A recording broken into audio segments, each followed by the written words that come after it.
জামাত এবং তামাক এই দুটোই হচ্ছে একই জিনিস। তামাক যেমন স্বাস্থ্যের জন্য ক্ষতিকর, আর এই জামাত হচ্ছে দেশ এবং ইসলামের জন্য ক্ষতিকর।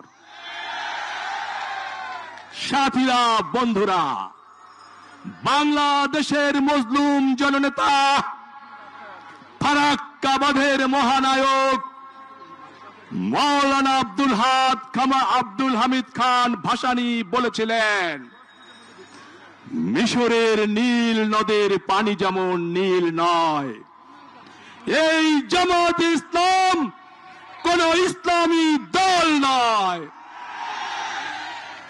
এরা ভণ্ড, এরা মুনাফিক, এরা বেঈমান।